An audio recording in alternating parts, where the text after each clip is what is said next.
एक खूबसूरत और सरसब्ज गांव में, जहां हर तरफ खेतों की हरियाली और दरख्तों की ठंडी छांव थी, मरियम अपनी दादी के साथ रहती थी। मरियम एक होनहार लेकिन कमज़ोर लड़की थी, जिसकी आंखों पर दबीज चश्मा था, जल्द फीकी और बेरौनक थी, और वो ज़रा सा काम करने के बाद थक जाती थी।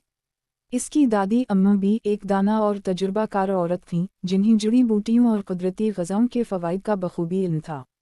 एक दिन अम्मा बी ने मरियम को आवाज़ दी, जो सहन के एक कोने में अपनी किताब पढ़ रही थी। मरियम बेटा, ये गाजर का जूस पी लो। अम्मा बी ने शीशे का गिलास मरियम के सामने रखा।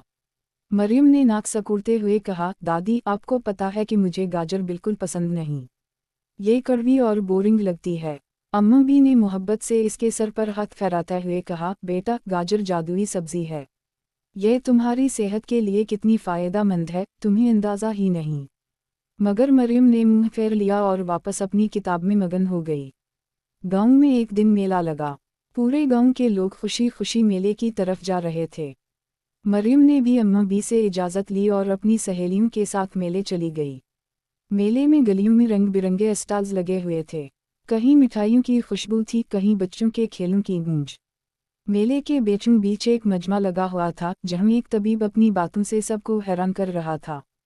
तबीब ने हाथ में एक बड़ी ताज़ा गाजर उठाई और बुलंद आवाज़ में कहा, क्या आप जानते हैं कि ये छोटी सी सब्ज़ी आपकी ज़िंदगी बदल सकती है। मरियम और इसकी सहेलियों भी तजस्सुस के साथ करीब आईं। मरियम ने हंसते हुए अपनी सहेली ज़ैनब से कहा, क्या एक गाजर वाकई इतनी ख़ास हो सकती है। तबीब ने कहा, गाजर सिर्फ एक सब्ज़ी नहीं, यह कुदरत का ख़जाना है। इसमें बेटा कैरोटीन, विटामिन ए, फाइबर और दीगर अहम अज्जा होते हैं। यह न सिर्फ आपकी नज़र तेज़ करती है, बल्कि जल्द को खूबसूरत बनाती है, हड्डियाँ मजबूत करती है और जिस्म को तवानाई देती है। मरियम ने हैरत से पूछा, क्या ये वाकई नज़र को बेहतर करती है। मेरी नज़र बहुत कमज़ोर है और मुझे हमेशा चश्मा पहनना पड़ता है। तबीब मुस्कुरा कर बोला, बेटा, अगर तुम रोज़ गाजर खाना शुरू कर दो तो तुम्हें बहुत फ़र्क महसूस होगा। और ये सिर्फ नज़र के लिए नहीं, गाजर हाज़मे को बेहतर करती है, खून साफ करती है और दिल की सेहत के लिए भी बहुत अच्छी है। मेले के बाद मरियम घर वापस आई। अम्मा बी ने देखा कि वो किसी गहरी सोच में है।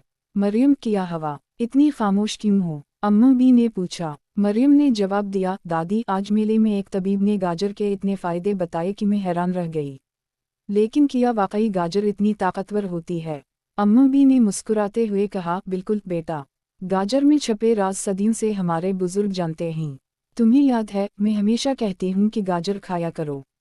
मरियम ने झिझकते हुए कहा, दादी, मैं वादा करती हूँ कि आज से गाजर खाना शुरू करूँगी। लेकिन आपको इसे मज़ेदार बनाना होगा। अगले दिन अम्मा बी ने मरियम के लिए गाजर का हलवा बनाया। बावर्ची खाने से घी और गाजर की खुशबू पूरे घर में फैल गई। मरियम ने चम्मच भरते हुए कहा, वाह दादी, ये तो बहुत मज़े का है। अम्मा बी ने खुशी से कहा, देखा, गाजर कितनी मज़ेदार हो सकती है। चंद हफ्तों में मरियम की सेहत में नुमायां तब्दीली आने लगी। इसकी जल्द साफ और चमकदार हो गई।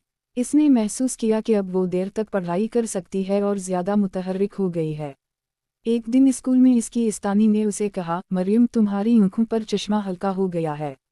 क्या तुमने कुछ बदला है? मरियम ने मुस्कुराते हुए जवाब दिया, जी हाँ इस्तानी जी, मैंने गाजर खाना शुरू किया है। मरियम की सहेली ज़ैनब ने हैरान होकर पूछा, क्या गाजर वाकई इतनी फ़ायदेमंद है? मरियम ने पुरजोश होकर कहा, बिल्कुल। गाजर में बेटा कैरोटीन होता है, जो हमारी आंखों के लिए बहुत अच्छा है। इसके अलावा ये हमारी जल्द और सेहत को भी बेहतर बनाती है। रफ्ता रफ्ता मरियम गांव में गाजर के फ़वाइद की सफ़ीर बन गई। वो बच्चों को गाजर के जूस और सलाद की तरकीबें बताती और वो सब शौक से गाजर खाने लगे। अम्मा भी खुश थीं कि इनकी पोती न सिर्फ सेहतमंद हो गई है, बल्कि दूसरों को भी सेहतमंद बनने की तरगीब दे रही है। एक दिन मरियम ने अम्मा बी से कहा, दादी, आप ठीक कहती थीं कि कुदरती ग़िज़ाएं हमारी ज़िंदगी बदल सकती हैं। अब मैं समझ गई हूँ कि गाजर वाकई जादुई है। अम्मा बी ने उसे गले लगाते हुए कहा, बेटा, ज़िंदगी में हमेशा कुदरती चीज़ों की कद्र करो। ये सब्जियाँ और फल हमारे लिए कुदरत का अनमोल तोहफ़ा हैं। यूं मरियम ने न सिर्फ अपनी सेहत को बेहतर किया, बल्कि पूरे गांव में गाजर के फ़वाइद का चर्चा कर दिया। अब गांव के हर घर में गाजर के जूस और हलवे की खुशबू आती और सब लोग खुशहाल और सेहतमंद ज़िंदगी गुजारने लगे।